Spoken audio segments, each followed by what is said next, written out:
नमस्कार साथियों, स्वागत है आप सभी का गुरु क्लासेस जयपुर के डिजिटल प्लेटफॉर्म पर। जी हाँ दोस्तों, ये इंफॉर्मेशन उन विद्यार्थियों के लिए है जो राजस्थान सीईटी 2024 की तैयारी कर रहे हैं, चाहे वो ग्रेजुएशन लेवल की कर रहे हो या फिर वो 10+2 की कर रहे हैं। क्योंकि वर्तमान में जो सबसे निकटतम एग्जाम है वो हमें दिखाई दे रहा है सीईटी का। अब सीईटी को ध्यान में रखते हुए विद्यार्थियों की तैयारी भी है, तैयारी कर भी रहे हैं, लेकिन उसके सामने समस्या है कि भैया राजस्थान जो जीके पढ़ रहे हैं वो हम किस आधार पर पढ़े, पुरानी के आधार पर पढ़े या नई के आधार पर पढ़े। ठीक है, अब तक जो पीछे अभी पिछले वीक जो एलडीसी का एग्जाम हुआ था उसमें भी जीके कैसी आई, पुरानी जीके आई। इसके अलावा अधीनस्थ बोर्ड के अध्यक्ष का स्टेटमेंट क्या आया, बदले हुए नवीनतम नवगठित जिलों के आधार पर आगामी भर्ती परीक्षाओं में राजस्थान जीके के क्वेश्चन पूछे जाएंगे। चलो, ये सब चीजें आपने देखने और ये सब कुछ हुआ। इसी बीच में राजस्थान में एक बहुत बड़ा घटनाक्रम चल रहा है। यदि मैं उस घटनाक्रम को आधार बनाऊं तो मैं निश्चित रूप से कह सकता हूं बच्चों कि आपको नई नहीं आपको कौन सी जीके पढ़नी चाहिए, पुरानी जीके। जिस तरीके से राजस्थान में घटनाक्रम हो रहा है वो घटनाक्रम क्या है मैं आपको बता देता हूं। सबसे पहले सुनो बच्चों, आप सभी जानते हैं कि अशोक गहलोत के शासनकाल में राजस्थान में 19 नए जिलों का गठन हुआ था। किस समिति की सिफारिश पर?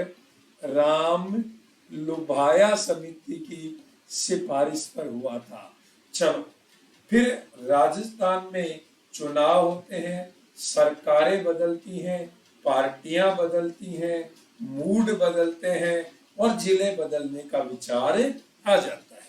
जी हाँ दोस्तों, फिर सरकार बदली और राजस्थान में बीजेपी यानी कि भजन लाल की सरकार बनी। उन्होंने पुराने जो जिले 19 जिले बनाए थे उनकी एक सर्वे करवाई और सर्वे में ये जांचना था कि भैया क्या पिछली सरकार ने जल्दबाजी में जिले बना दिए या ये जिले जो बने हैं क्या ये जिलों के मापदंड पर खरे हैं। इन सब की जांच के लिए एक समिति का गठन किया गया। के पवार ये रिटायर्ड एक आईएएस अधिकारी हैं, इनके नेतृत्व में एक समिति बनाई और इस के पवार समिति ने हाल ही में कुछ स्टेटमेंट दिए हैं और उस स्टेटमेंट के तहत उन्होंने कहा कि राजस्थान में 19 नहीं, राजस्थान में केवल कितने और जिले बनने चाहिए? 13 जिले बनने चाहिए थे। और वो 13 जिले कौन से बनने चाहिए वो भी मैं आपको बता रहा हूं और पुराने वालों का क्या अस्तित्व रहने वाला है, एक एक पॉइंट पे बात करूंगा। इन्होंने सलाह दी है कि भैया अपने राजस्थान में 13 जिलों में सूरतगढ़ जिला बनना चाहिए जो गंगानगर से बनेगा। पहले गंगानगर से बना था अनूपगढ़, उसकी जगह कौन बनना चाहिए? सूरतगढ़। इधर से कहा कि साहब पोखरण बनना चाहिए। इससे पहले यहाँ पर बना था फलोदी जो जोधपुर से पोखरण जैसलमेर में, तो उसका एरिया लेकर पोखरण को जिला मुख्यालय बनाना चाहिए। ये 13 शहरों का सुझाव दिया है। पाली में से सुमेरपुर को बनाओ और दूसरा बनाओ बाली, ये दोनों पाली में ही है और यहाँ से 2 जिले और बनने चाहिए। भीनमाल, जालोर में से पहले सांचौर बना था, क्या कहा गया ना, उसकी जगह भीनमाल बनाओ। ये परिवर्तन हो रहे हैं, ये 13 जिलों का रूपरेखा।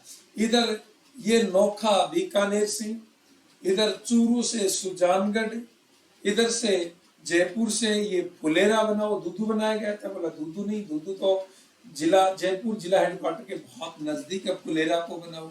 सांबर लेक को बनाओ, जहाँ डीडवाना कुचामन बनाया गया था उसकी जगह सांबर लेक को। 12 में छबड़ा को बनाओ। इधर कोटा और झालावाड़ की तरफ देखोगे भवानी मंडी बनाओ, रामगंज मंडी बनाओ। और ये रावत भाटा जो चित्तौड़गढ़ जिले की एक खंडित तहसील थी, इसको कहा गया कि कुछ क्षेत्र इसके आसपास के लेकर और इसे भी एक नया जिला बना दो।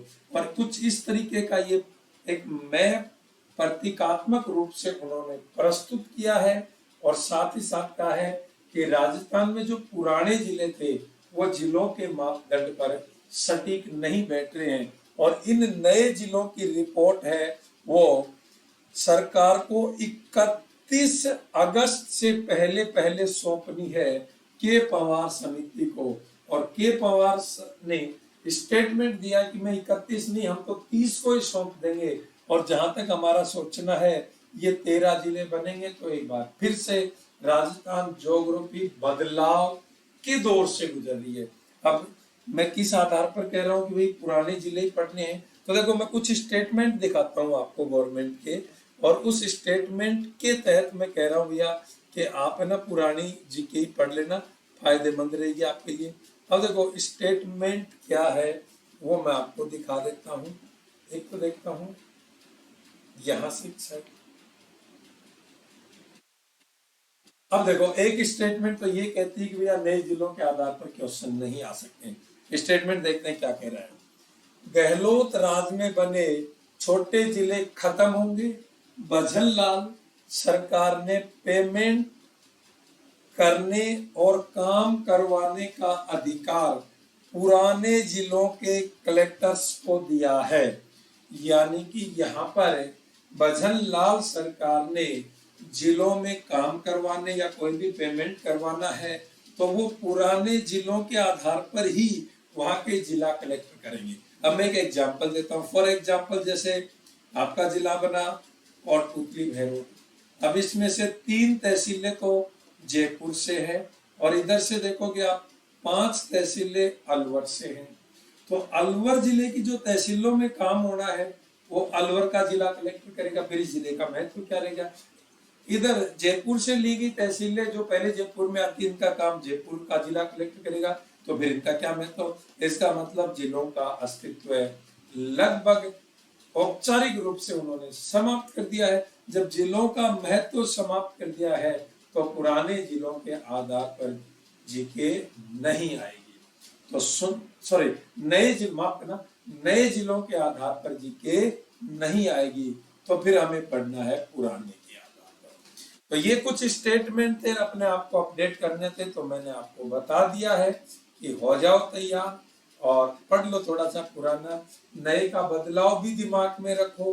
कुछ नहीं है, विद्यार्थी 100% कंफ्यूज है पूरा का पूरा राजस्थान कि क्या बनेगा राजस्थान। ठीक है भैया, चलो सभी को नमस्कार, जय हिंद, जय भारत। जो हो रहा है उसको स्वीकार करो और परिवर्तन के साथ आगे बढ़ो।